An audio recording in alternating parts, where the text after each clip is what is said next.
besides learning, just getting to the know.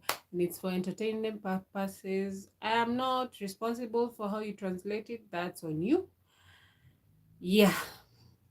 So la- we have been talking a lot about politics, and today I decided, let me go off different routes. um I'm going to talk about aging.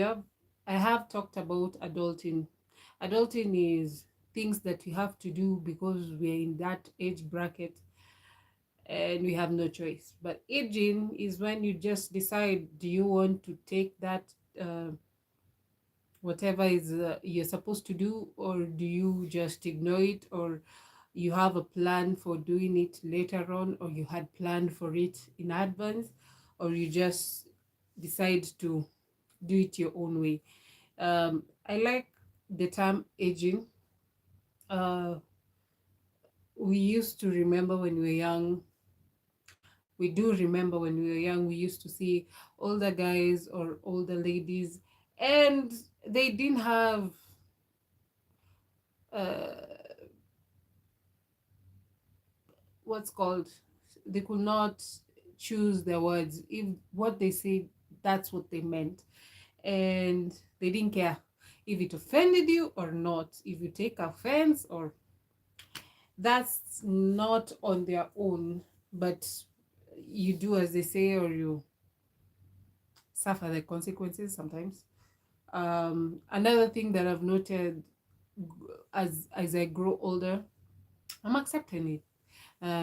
It's easier when you accept it, uh, but also it's kind of weird because, especially in the dating scene, you'll find younger people getting interested, and it's weird and awkward for people who are not into such things. Uh, I don't blame cougars for being cougars for appropriate age. Let me make that clear. Um, because sometimes, for instance, for millennials, and I'm sorry to say, most men in our age group don't take commitment seriously, or with the world, the way it has changed from how used to the traditional ways of relationship used to happen. Nowadays you can have uh, just partnership or open relationship, as I hear, and most of them don't want the responsibilities of that comes with commitment. So, and then funny thing, the younger guys in their 20s, I have to make that clear, some of them want the commitment, the seriousness, and the settlement. I have, hmm, it's weird and awkward just because of their age. Hi, welcome, Sophie and Bazooka. Hi. No, you didn't say hi. You said 31. I don't know what that means. I'm from Kenya. Where are you from? So, in terms of dating, that's awkward, and also most people, even my friends, have opened up about young guys really boldly asking older women out. They don't even care about if you have a child or not. That's not their priority, which is funny because the younger generation in their 20s, the Gen Zs, most of them are afraid of children, if I may say. Some of them get the kid and they continue living and they don't care. So it goes both ways. Uh, Everyone has their own way of tackling how they're handling their life, which is okay. Then there's also, I'm loving the point of, I give the opinion and I don't care if it offends you or not, or you give me your opinion. uh, I have experience, especially in lives that have done in the past, people uttering uh, racial wordings, or trying to tell me or order me, like the last week one, telling me to bark. Please go and tell a dog to bark. I have no energy to waste on them. So yeah. And also realizing that when how you live your life is not how everyone lives their life. um because how you look at life is different, has different perception, and how you interpret it. Hi, Yul Dashiv, welcome. So everyone does something different, and also as simple terms as driving, we all know roads are weird. We've seen I've seen videos about American driving and the road raging. That's scary. Here in Kenya, it's just comical because how you're taught, the curriculum is the same, I believe so, worldwide, but how people interpret it and how they actually put it in practice is totally different. Here in Kenya, we actually having an issue with motorcycle drivers, which is one of the main means of transport, not necessarily the private ones. We have the public means of using the motorcycle, and sorry to say, most of them have trained themselves just from bicycles to riding motorcycles without going through driving lessons. And then what they do on the road, you'll just wonder, because somebody might, we are going on one way and they just choose to do a U-turn abruptly without even signaling and cause havoc. Most accidents have happened. We recently, last week and Monday, it was resolved, but there was a strike because of the matatus. You've seen our matatus, the clubs that we use on the road, had they had a strike because most motorcycles being hit on the roads because of recklessness, and they do have a mob justice for themselves. They just, if they find one of their colleagues, if they knew them or not, they'll burn down the car that hit the said colleague, which doesn't make sense. If in terms of amount of money, you'll find that the motorcycle is cheaper than the matatus, the 33 seater. And also in terms of looking at the obeying the law, all of them sometimes do crazy stuff on the road, but sometimes and high possibility the motorcycles do the wrong thing on the road, because as I said, they just choose to do U-turns in the middle of the road without signaling the oncoming cars. And sometimes I even blame it, since their oil fuel, where the refill cap is in the front of their body. Once the heat, because let's say like right now, it's summer here, it's super hot, so when it boils up, the fumes, they inhale it, and most of them don't even have head helmets, or even the attire that they are required, the reflective jackets. Even in the middle of the night, I've seen terrible accidents because they didn't have something to showcase they are there, or even have broken headlights and rear lights. Hi and welcome, Akil and Atuk. I'm from Kenya. Where are you from? So it's negligence also happens, and arrogance and ignorance. Combination of all that, it's just crazy. Also, we also have people who think they have power. As I said last time, power is uh, an addiction, and also drive people power crazy. You'll find people who think they own the road, and it's a public means of uh, transport area. they go wrong side. We have overlapping here in Kenya a lot, especially during rush hours, because for once the matatus want to go have many trips fetching people from wherever they're going, and in car, uh, having enough money for the night for their uh, sometimes their salary. So that happens. And also sometimes rush hour is terrible. Then I that aside, that's on traffic side.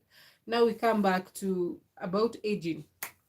Yeah, it's entertaining to see drivers doing the weirdest things, because how you interpret it is not something that somebody else interprets it. And also, when you get your driver's license from the school, they tell you you're the only sane person in the road. I don't know if that happens in your country, but here in Kenya, that's what, once they give you, you're certified to be a certified driver, you're told you're the only sane person on the road. So you be the sense. Uh, then I was looking at now, in terms of relationship. Uh, Now I understand why it's important for people sleeping in not the same bed. I am very comfortable on my bed. I have even, there's a time I used to remember when you go to weddings and you find out the wedding traditionally. There's a way, like in my tradition in Kikuyu culture and Maasai sometimes, uh, the matrimonial bed is gifted by the bride's mother. It's supposed to be symbolic to bless them to continue the getting generations and whatever. So I used to see beds that are bought can be separated. And I was like, I thought they are supposed to support the unity of the couples and whatever. Um, Thank you for that. I took, yeah, I'll drive carefully. So it never occurred to me is because sometimes privacy helps build the relationship. And I remembered in cartoon, the Croods, the time they met the better man, and they said their unofficial motto, privacy grows a person, makes a person a better person, unofficial motto. And I was like, wow, yeah, cartoons do make sense. And also with aging, there's that sense of loving anything. Like for me, I love cartoons. I watch my old days cartoons like Scooby-Doo. Then my sister spoiled it for me, the new Scooby-Doo. um because she spoiled it for me, I'll spoil it for everyone else. That the the script r- the script that has been written is that the crew of Mystic, yeah, what's that called, Mystical Inc., is they died on a road accident, and Scooby-Doo was given powers when he reincarnated and could raise the crew back. And once Velma sometimes starts figuring it out that they had died, they get to another accident. So I was like, no, the first Scooby-Doo that I saw, they didn't even have accidents. So, but the current one that is being shown does have a lot of car crashes. And I was like, okay, that makes sense, but don't spoil for me the past one. That was perfect. It showed us that the evil that we think in the society is only man-made. And um, it's the good thing about aging, you can choose to be embrace your inner child and be happy with it, and have the, because we never go back in our age, we don't get younger, but we appreciate that young self. But adulting doesn't allow us to appreciate it because bills are there to face us. And responsibilities are there to faces, and it's hectic. You deal with heartbreaks, you deal with heartaches, you deal with health issues, you deal with a lot of problems. You deal with betrayal, you deal with love, you deal with sadness. It's all incorporated in one, that's called adulting. But aging, you see it all and you just, life moves on. And then, yeah, that's all I had for you today. I hope you enjoy your aging phases. If you're still not in denial, just embrace it. You're getting old. We are all getting old. Unless you, the happiness even more if you believe in reincarnation, except especially if you're reincarnated to be another person or live another life. Happy times. You live maybe differently than the life that you have right now. Or if you're, hey, yeah, Yash, welcome. I'm doing well. But if you're believing that you become a higher being or mystical being, animal, or whichever, also is also a fun thing because you live totally different of what you were as a human. And that's all for today, folks. In case of any comments, how's your aging uh, experience happening? Is it fun times? Is it depressing times? Because I know some people at this time and age, yeah, that's when it really hits you that you're supposed to be doing something constructive.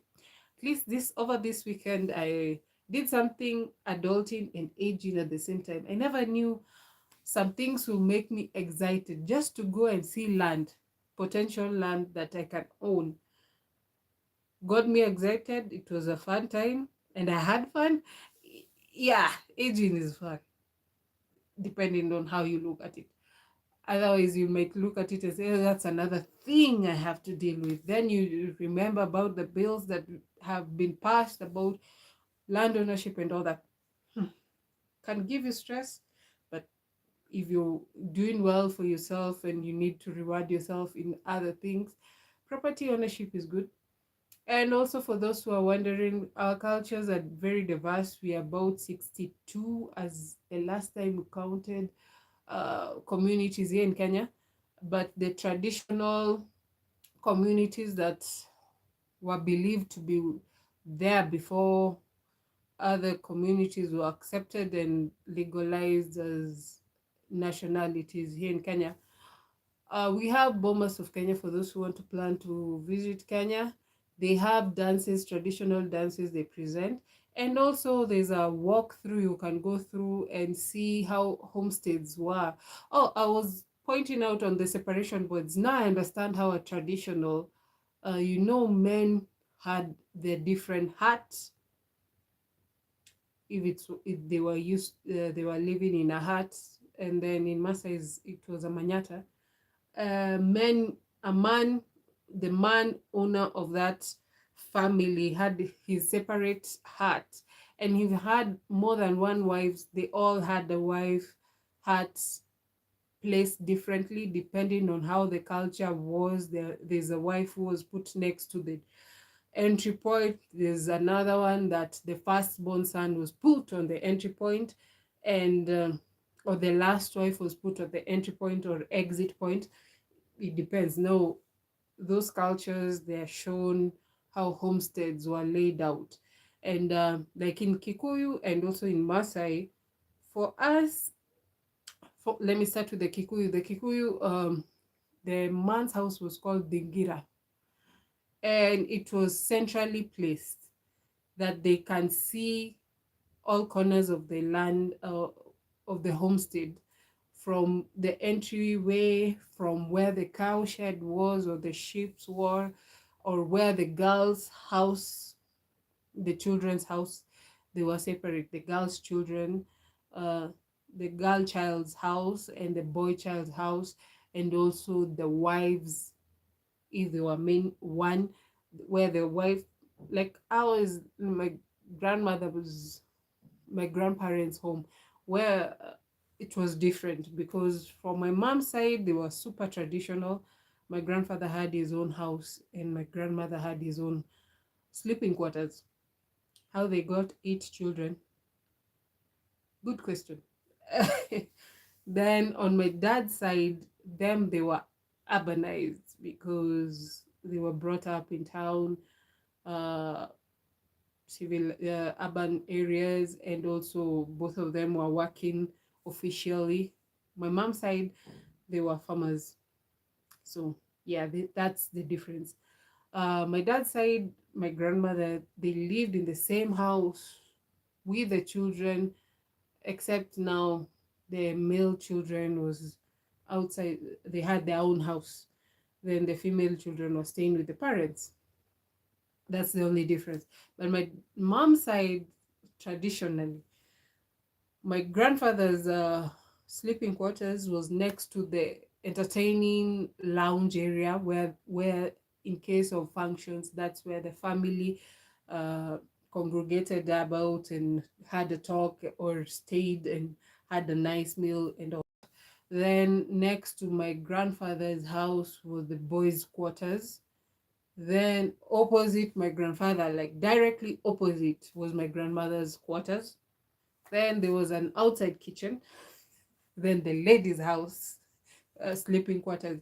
So yeah, it was like that. And then now, after my grandfather, it has still remained like that because now my grandfather's he passed on. His quarters now is only for the men and the my brothers and cousins.